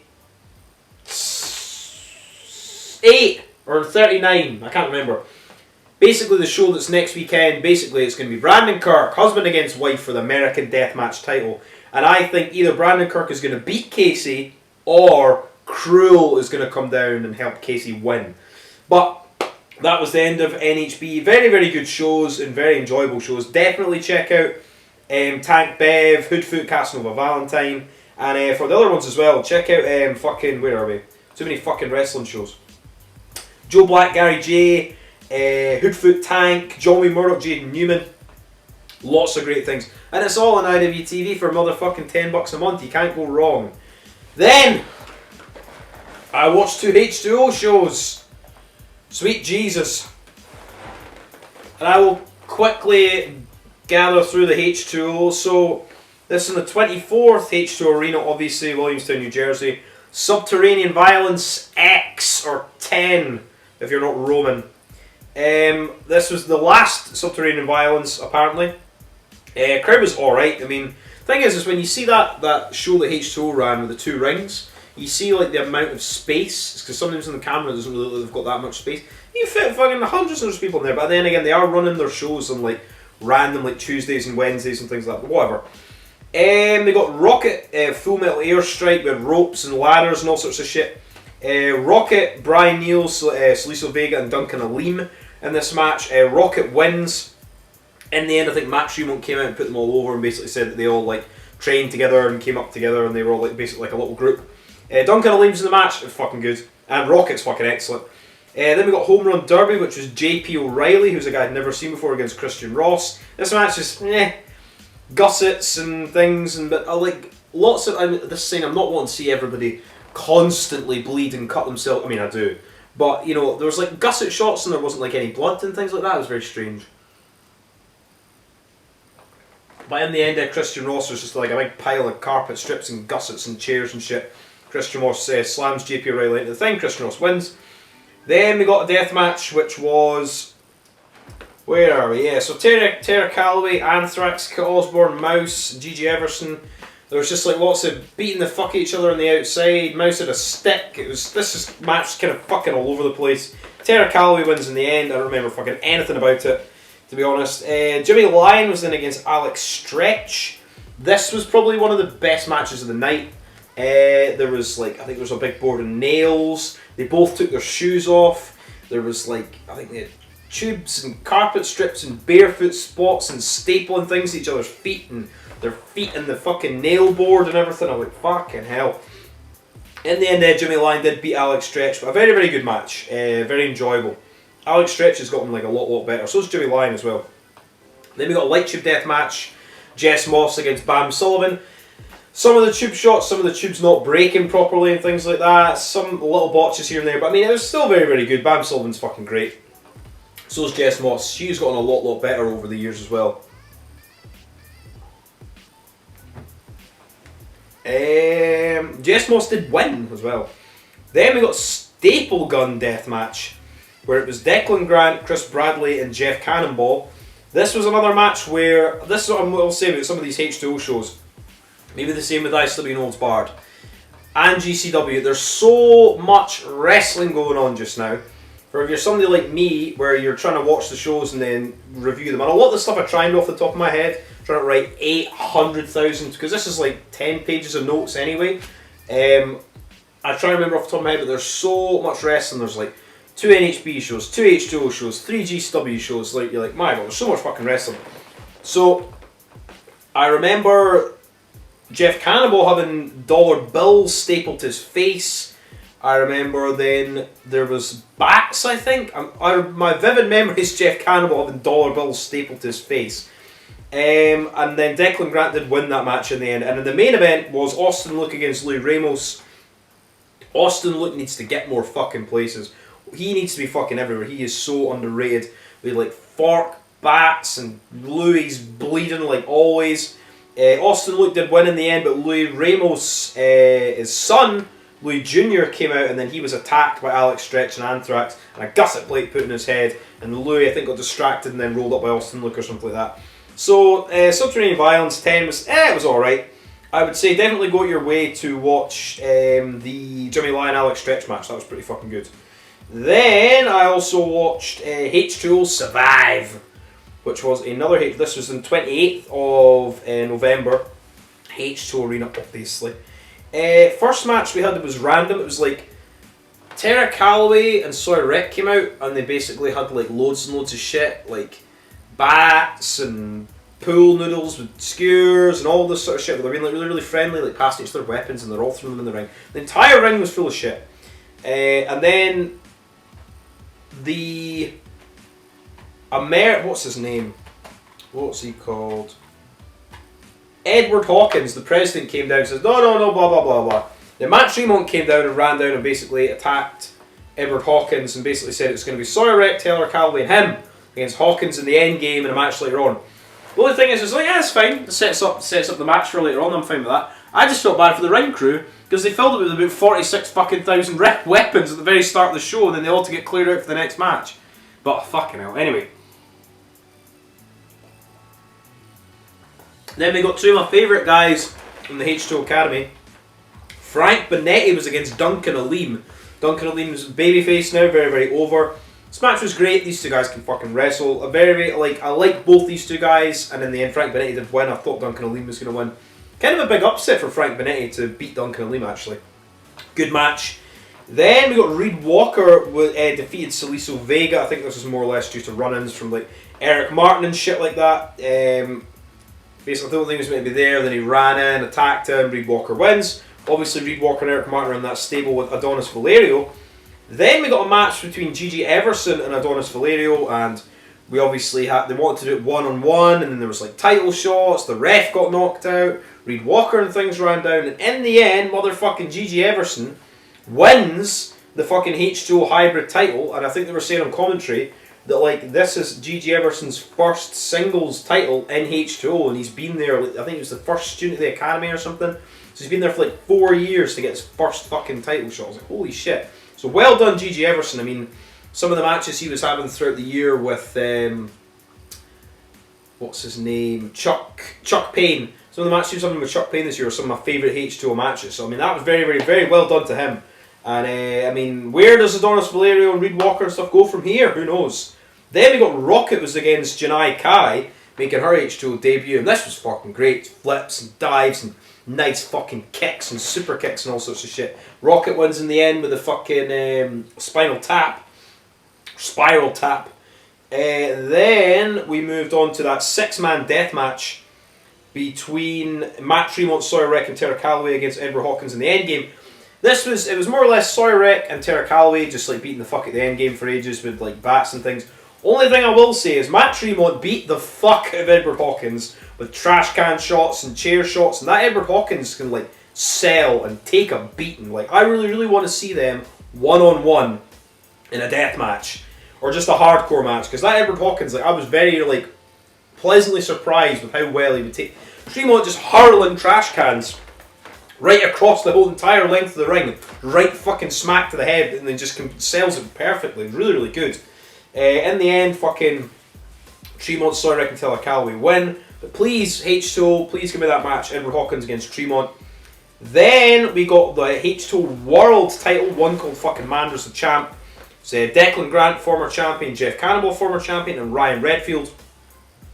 I think at the start, Manders and Declan Grant were having like a drink, and they meant to go to Ryan Redfield. Ryan Redfield's not even 21. Jeff Cannibal doesn't drink. Jeff Cannibal's like, you fucking alcoholics drinking on a Monday. But then we got this 4-way match. It was pretty much Red Dead Redemption sort of teaming up together to like fight the other two guys, but then they would sort of break apart because obviously they're going to try and win. In the end, I think Ryan Redfield was like hit some moves and like suplexes and lariats on Cannibal and Declan Grant, and then Manders ran in, stole the pin from Ryan Redfield, and he's like, well, you know, with champion. So I assume at some point we're going to get those two. The team that can't get along, but I'm really fucking looking forward to that because they can both fucking go. Redfield against Manders, I'd watch that all fucking day. Then, for fuck's sake, you know what's annoying when you save screenshots on your phone, and then you get some other sort of shite. The main event, we had Brandon Kirk, Chris Bradley, Jimmy Lyon, and Marcus Mathers for the Danny Havoc Hardcore title. This was like there was light tube crosses taped to the ropes. Guys got thrown into them. Barbed wire boards. Fucking Chris Bradley going crazy. Jimmy Lyon got fucking slammed on a bed of nails that was put up on a chair, like on a chair sitting up and then on the top rope. And like my fuck, his back, I'll show you a picture here. Holy shit, I was like, my Christ, what like scary, scary bump. In the end, Brandon Kirk did win and retained his title. And that was Survive. I would say like another decent show from H2O, but I mean it's not like a big show or anything. I would definitely say go out your way to watch Rocket Janai Kai, and just to watch Matt Tremont beat the fuck out of Edward Hawkins is very entertaining. And one called Manders match was pretty good too. So then we move on to Reaper fucking Pro, which is, I believe, Vic Craig's promotion in New Zealand. So it was in Auckland, New Zealand, November 21st. Ready to Die, the first deathmatch tournament in New Zealand history. So we had first round JPE, who's a woman I've never seen before, but she's like apparently like a legend, like 20-year like legend in like New Zealand. She was against Joe Bateman, no rope barbed wire match with 2 sides. I think it was in barbed wire. I liked the little venue they were in. There was like a fairly like decent sized crowd for like a first sort of deathmatch thing in New Zealand. I thought anyway. JPE goes straight through the barbed wire on the outside. There's like barbed wire boards, barbed wire bat. Get thrown at the barbed wire. In the end, Joe Bateman wins to advance to the next round. I didn't watch the non-tournament matches for that. No disrespect to people in them. I just didn't have the time. Then we got Staple Guns match. Fans bring the weapons. So it was Shardamus against Jordan Sampson against JT Hollow. They had staple guns and you had to like staple gun like numbers or letters onto people's heads. These staple guns wouldn't really work and put them in. Eventually they put like tacks into people's heads and that, and the end of that. In the end I think JT Hollow and Jordan Sampson came through. Decent enough match, pretty bloody and violent. Jordan Sampson very, very over, so's JT Hollow. Then we got York against Vic Craig, where they had like tiki torches and light tubes and they're going all around the crowd and just brutal bloody shit and they're drinking beers and it was like a fucking crate. You had to drink a shot and there was like a sort of thing, trellises set up with like light tubes through it. Pretty good fucking match. I mean, these guys have wrestled before and like Deathmatch Down Under and things like that. So I mean, they know each other pretty well. Vic Craig wins. It's a New Zealand tournament, you know what I mean? You're kind of going to get that to happen. Then we had, I would say, a very, very good death match. Horace, who's like sort of another one of these guys from New Zealand that's been over in Deathmatch Down Under, and I've seen like match with him in York where he took like York's big sidewalk slam fucking thing off a stage through a pane of glass and doors and all this shit. He was against Callen Butcher, light tube death match, just smacking the fuck out of each other with fucking light tube bundles and shit, bleeding, biting through tubes, all sorts of shit. It was fucking great. Gusset plates as well, both guys are bleeding like fuck. And Callen Butcher, I believe, wins that match. In the end, I was expecting Horace to go to like the finals. I thought it was going to be like Horace, Hollow, Vic Craig final. It was only going to be 1-on-1. Then in the semi-finals, we had Fish and Chips death match where we had pits of salt and lemons and barbed wire, and we had Vic Craig against Jordan Sampson. Jordan Sampson barefoot as well, just salt, lemons, and holy fuck, it was very, very fucking violent and brutal, and I'm almost certain we had a fucking spot in this at the end where I think fucking Vic Craig put Jordan Sampson through a flaming pane of glass, or it was a door that was on fire, but there was a huge fucking explosion of fucking fire. I was like, holy fuck, it went everywhere. And then fucking Vic Craig wins in the end. I was like, holy shit. I think it was a door. Or it was, no, that's it. I think it was a pane of glass. Or, because it was like, they had like a ketchup thing.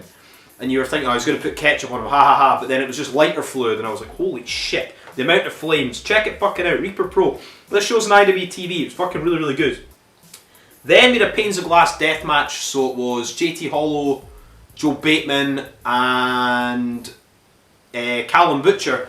Panes of glass, and I think at the very start Callen Butcher got thrown through a fucking pane of glass and a huge fucking cut put up here. Jesus Christ, I was like, and he was straight out the back, straight at the ring. I was like, fucking Jesus. Then it was like very, very quickly after that, Joe Bateman got rolled up, I think, or something by JT Hollow. 1, 2, 3, and then that was it. And JT Hollow advances to the finals. I think this is obviously just a match got rushed because of Callen's injury. Then we got, there was a match between Kid Nova and Tommy Fury, didn't watch that. Then we got the Ready to Die tournament finals. We had light tubes everywhere. Vic Craig against JT Hollow. Light tubes around the ring, carpet strips, they're just beating the shit out of each other. There's a big spot where there's like electrified tubes on the outside and JT Hollow took a big fucking bump through all that. Trying to give Vic Craig his Joker driver finish. In the end, Like Vic Craig did that fucking thing that he did to Jordan Sampson to the fire. He's kind of got them held on the ropes and there's like a sort of spinning slam thing. He did that in the end and he fucking won. Vic Craig wins his first fucking deathmatch tournament in New Zealand for his own company. I mean, a lot of people saying, blah blah blah, something like the staple gun thing and all that shit, and then obviously Callen got injured and things like that. Aside from them, in general, pretty fucking good for like a first like deathmatch tournament in a country or whatever. I enjoyed it. We got that crazy fucking fire spot main event, was pretty fucking good. Callen Butcher against Horace is pretty fucking good. York Vic Craig. I fucking enjoyed it and I'll definitely be watching more Reaper Pro. I mean, it's just good to see there's more death matches all around the fucking world. Then, I believe that might be it for the reviews, although I will go over some Freedom stuff later on. So, moving forward to talk about... So, that is the reviews done. Moving on to news and updates and all sorts of shit. What do you think? Spiky. So GCW News and Updates first. They are going to fucking Canada next year with IWS, the International Wrestling Syndicate. Everybody will fucking know who likes Deathmatch Wrestling are Vikings from, Green Phantoms from, Sex Eddie's from, Kevin fucking Steen and El Generico are from IWS, fucking Frankie the fucking Mobster, B fucking Wellington. Anyway, so they've got uneffing sanctioned. They're running at 2 different shows. It's going to be GCW against IWS head to head. The 11th of March next year in Montreal at Olympia, and the 19th of March in Toronto at the Opera House. So that's pretty fucking big. GCW going to Canada. Alex Callen has been on a little secret tour, being sponsored by Kings Road Wrestling, by the way, of Japan, representing GCW, and he's been tagging with Rina Yamashita. Him and Rina were against Jun Kasai and Masayoka. This was on the 16th of November at the Corrigan Hall. Alex Callen was like Rina's mystery partner and just came up. I was like, holy shit. And so he's been sponsored by Kings Road Wrestling to do this sort of like little excursion winter tour of Japan. So that's pretty fucking cool. That match with Masayoka and everything was pretty fucking good. We had like cinder blocks but made of styrofoam with like forks in them. Jun Kasai's putting forks in his head. We had razor blade boards. We had fucking... Jesus Christ. It was a really, really good match. Yuri Yamashita kicking out of the fucking Pearl Harbor. Alex Callen and... I remember Rina and Masayoka were beating the fuck... They had like the steel chair, smacking each other in the head, throwing it to the other guys, smacking each other in the head, just like so many fucking chair shots. It was insane. In the end, Jun Kasai did win and beat Rina Yamashita. And then everybody gives each other the fingers after it. Good. And that was the same show... Go For It Freedoms 2022, where we had the main event, which was Drew Parker against motherfucking Takeda. Find that on Murder Death Kill Club's Facebook. I assume 99% of the people who watch this must be on that. That match is fucking insane. So many light tubes, like a light tube wine rack thing. Parker goes right through that. Fucking Takeda throws Parker from the ladder from the ring to the outside through a pane of glass.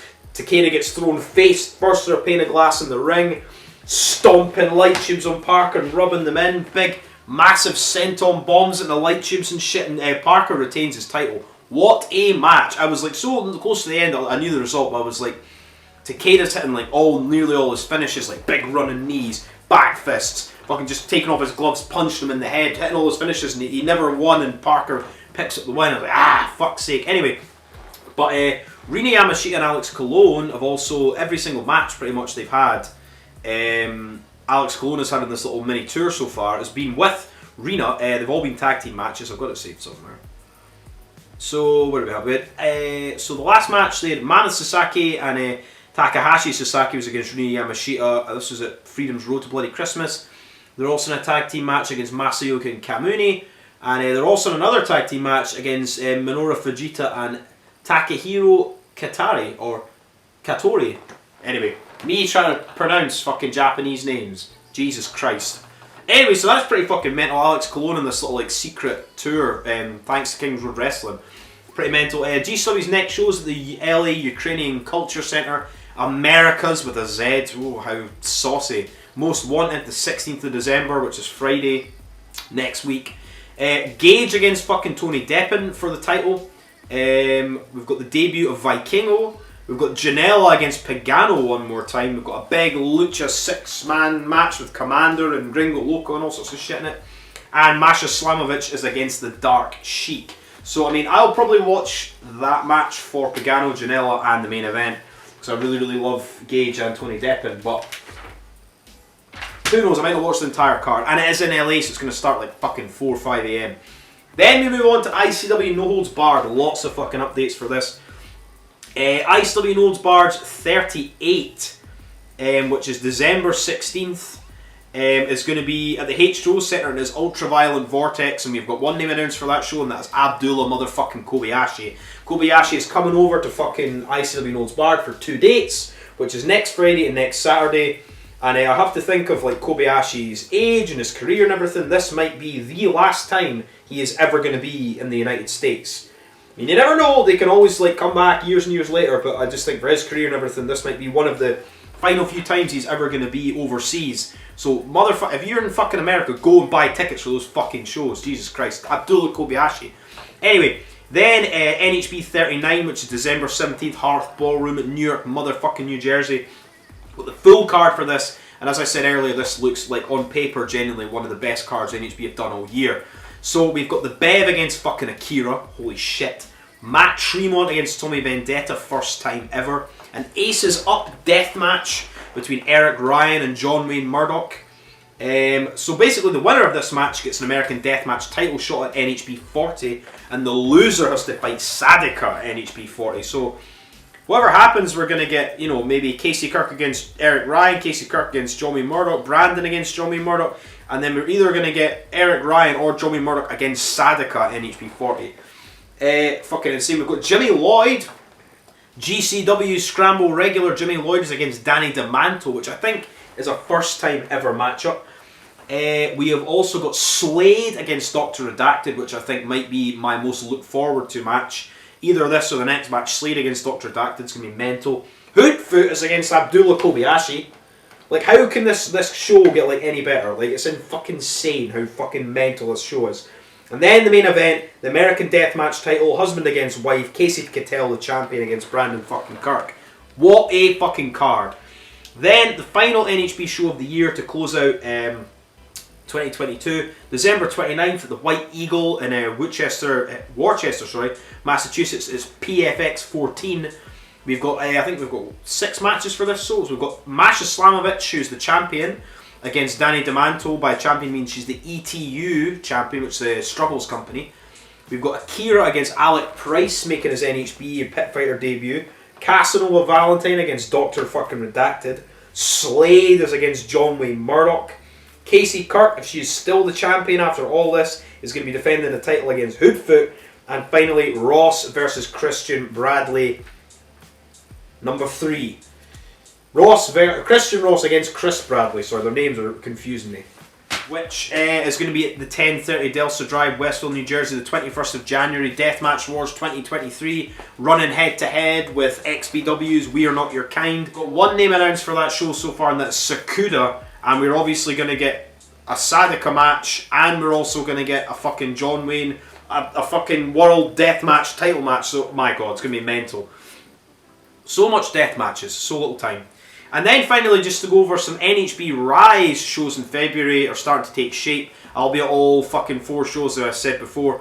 PFX 15, this is the 10th of February, which is Friday. Argus Studios, we've got one match announced for that. A match we're meant to have again in Rise in July, I believe. It's going to be a rematch of the Games of Death 1 and a rematch from TOD 18, as we've got Big fucking Joe in the fucking pit against Casanova Valentine. Then NHB 41, the evening show on the Saturday at the Iger Studios. This is sold out. 11th of February, we've got Big fucking Joe against Matt Tremont. I thought they were going to do this on the Sunday, but they're doing it on the Saturday night. Big fucking Joe against Matt Tremont in the Chains. Rematch from that match at NHB 32 in fucking Sane. And finally, we've got some matches for the Sunday, the 12th, at the Warehouse. Still some tickets available for this. NHB versus Rise. We've got Akira is going to be fighting fucking a British legend, Johnny Storm. And people might remember him from fighting Jody Fleisch in fucking CZW in like 2002, 2003. That best of the best. And also we've got Eric fucking Ryan against Clint Margera. Fucking insane shit. And just as we move on to talk about fucking Rise. Rise! So, next weekend, the same day as NHB... What's the name of the show? The same day as NHB 39, we have the British top teams fucking Christmas bash. December 17th, the South Bank Warehouse, the PPW Arena in Sheffield. I would love to be fucking going to it, but I'm fucking busy, unfortunately. However, I will be at the next Rise show after that. So, we have the champion, the best promoter in Rise history, Leonardo Darwin, is defending the Rise Championship against Leon Slater. That'll be fucking good. We've also got, this card looks mental. We've got Big fucking Joe is going to be against Brett Semtex, with Darwin being the ref. So I'm sure he's going to call it right down the middle, daddy. We've got Lou fucking Nixon is against Isaac North. That'll be fucking good. Michael fucking Caden is there. He's going to be fighting not a boy, but the man, Jacob Hackenbeard. After he turned on his Boys to Men partner at the last show. Amir Jordan is against Gene Money. And we've also got Liam Slater is against Joe Wade. So that's a pretty good... We'll probably get another match or two added for that. But that is... get some tickets for that. That is the BTT Christmas Bash. Rise's Christmas show. Also, they've got Carl Barmer and Gloria were assaulted by Darwin, as Darwin called out Carl for being a bully. At least a video. Check out in Rise's Facebook. Stole Gloria, said that Carl was having inappropriate relations with Gloria and ripped Gloria apart, and then Carl was then choked out by Lou Nixon and Gloria was called a slag. Fantastic stuff there. So who knows what's going to happen with Carl getting some revenge on the BTT? Who knows? You would think if they would just ban him from the building. Who knows? Then Rise is going to be back at the Brunel Social Club for the first time ever since I've watched Rise. They ran, I think it was the Rise Rumble when Darwin, I think, beat Joe in the final and won the title, and people were throwing cans and bottles at him and stuff. So anyway, I'll be at the show, the Rise Rumble, the Brunel Social Club, which so this means nothing to anybody, but I did go there in like 2013 and 2012 to see the Fall play some shows there. It's a good fucking little music venue. So Rise Rumble, January 7th, buy some fucking tickets. I think they've already sold like well over 100 tickets now for that, so I'll be going to that. January the 7th. Probably having to get the coach down for it is the weekend. I will not have the car, but there is also fucking shitty rail strikes and whatever. But whatever. Rise. Moving on from Rise to TNT, as they hosted their Cold Day in Hell on December 1st, Thursday, the Hangar 34 in Liverpool. John Wayne Murdoch couldn't make it, so I believe for the dry ice death match, I think that's going to be done at a different date when John Wayne Murdoch is able to make it, or flights, or whatever. These things happen, and he was replaced in this match for Clint to defend his Extreme Division title by motherfucking Tombe, who people know from Kumite Wrestling, who wrestled that match against Big Joe, and he had a fucking bike lock over his head, and the picture here, Tombe fucking bleeding like fuck. Excellent fucking guy, great fucking guy. So he replaced John Wayne Murdoch, Light Tube Deathmatch, and he is now going to be in motherfucking DOA next year. So that is fucking great. Very, very happy for fucking Tombe. Maybe need to get somebody else from Kumite in that fucking tournament as well, Jay. Anyway, the day before this Cold Day in Hell, this would have been on November 30th, Effy was with the United Wrestling podcast at the Coyote Ugly, which I assume is just a bar in Liverpool, and did a sort of like live on stage podcast, like Q&A thing, so that looks fucking interesting. That'll be up on their Instagram or Facebook or fucking YouTube or something at some point. So just to quickly go over the stuff that's going to happen for DOA in March is March 4th at the Hangar 34. Same venue where Cold Day in Hell was, the same venue where the GCW shows were. We've got Big fucking Joe, Tombe, and from America we've got Ali Catch and fucking Cole Radrick coming over for that. So that's going to be good. Here I also have some clips. I was meant to put them up in the last show, but I've had 8,000 things to do, so I'm putting them in this. My good friend Dean built the weapons and whatnot for this Halloween deathmatch. We had Extreme Fields, this is October 29th, so like well over a month ago now. It was the Electric Warehouse in Liverpool where we had Lou fucking Nixon fighting Clint Margera for the Xtreme title. So here's some videos for that here.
Deathmatch, baby.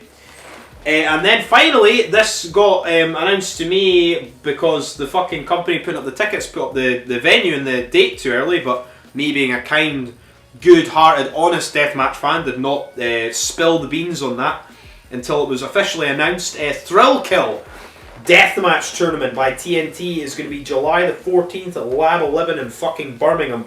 So another fucking Deathmatch tournament. So potentially we're going to have Games of Death 3, DOA, Thrill Kill, and maybe if they're going to swap Games of Death and the Outlaw Tournament, which I would still say this year's Outlaw Tournament was the best like British show I've ever been to. We're going to have 4 Deathmatch tournaments in the UK this fucking year. Maybe 5, maybe 6, who fucking knows. More blood, more violence. Fuck yeah, bring it on. So that is TNT. And then moving on to, we have another member announced for Battle Pro Wrestling's Xtreme division. They have not announced the date for their show yet, but they're going to be running in 2023. So we've already got BA Rose announced for the division, and now we have got the Xtreme division TNT champion Clint fucking Margera. So keep your eyes peeled on Battle Pro Wrestling's Instagram and stuff for more people announced for that. Now, back over the pond to America for XPW. This fucking weekend, we have XPW's Merry Christmas. I'm surprised it's not called Merry fucking Christmas or Merry something Christmas or Mega Maga Christmas. They should do Mega Maga Christmas. That'd be funny. At the Derby Room, December 10th. So we've got a fair few names announced for this and a couple of matches. I think we have got Bethesda 666 is against M-Dog 20. We have also got Hardbody is going to be against the Maga Butcher in a death match. That'll be insane. Willie Mack is on the Juice Bar with Juventud Guerrera, so I assume we're going to get Willie Mack against Juventud Guerrera. The main event, I assume, has to be XPW King of the Deathmatch title. Cyclopade's back in XPW against Schlack. And I assume if Cyclopade's there, we might get Medio Extremo. And Drake Younger has been announced for this show this weekend. So Drake Younger against Medio Extreme on a death match. Fucking please. Also, we've got Masada announced. Sage Shin Supreme, Taya Valkyrie, the XPW Women's Champion, the Fight TV Champion Kat Martini is going to be there, Human Tornado is going to be there, Vinny Massaro's in XPW, Lindsay Snow, Brawlin' Bo Cooper, lots of fucking names, so I'll be watching that. Hopefully the show doesn't run as long. I mean, they did okay, the Extreme Invasion didn't run that long. So then we've also got their show January 21st, part of the Deathmatch Wars. Hart Ballroom, New Jersey, We Are Not Your Kind, and we've got some names announced for that.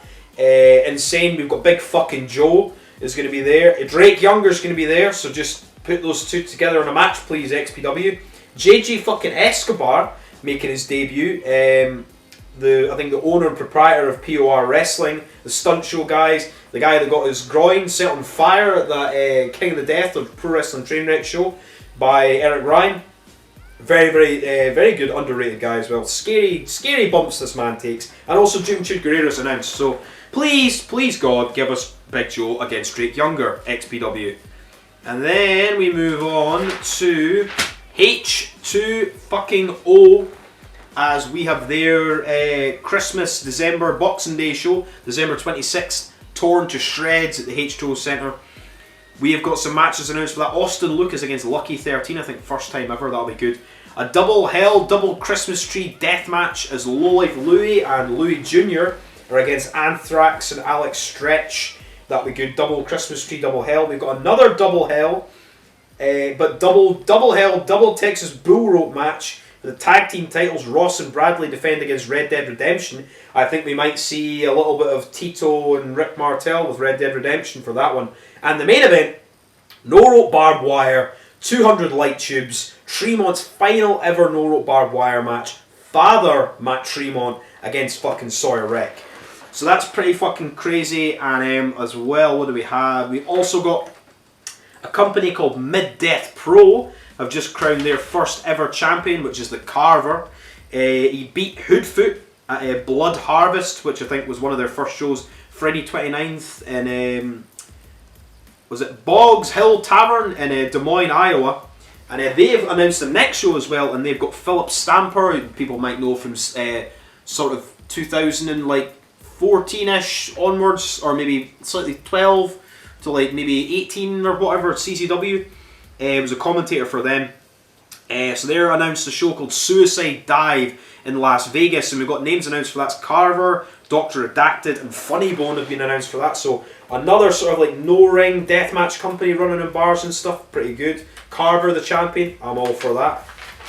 And then we move on to RPW, but in America, as opposed to Reaper Pro, we have Ruthless Pro Wrestling, where they've had their show called Death Right. I'm going to be doing a review for that on the next show, where I'll be covering XPW and NHB. I might do it before the NHB show, I don't know. At least XPW and Death Right will be on the next show, and the end of year awards type thing, or I might wait until that's done because there's still, who knows. I'll be doing a show in the next 2 weeks anyway. It's not going to be a month, I promise. It's my New Year's resolution, one every 2 weeks.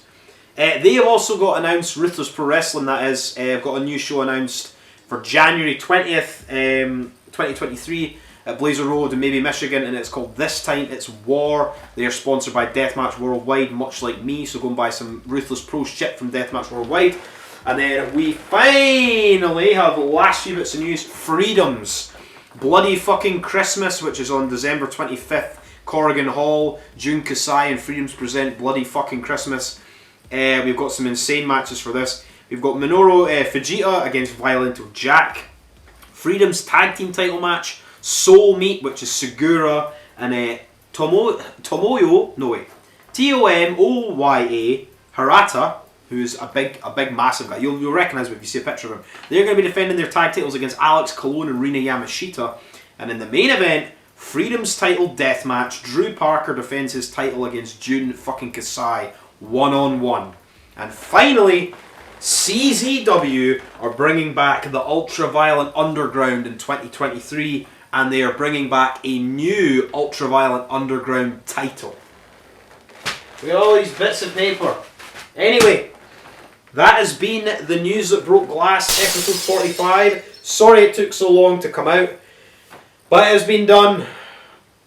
No deathmatch, no life. Now it's time to edit this shit and get it out.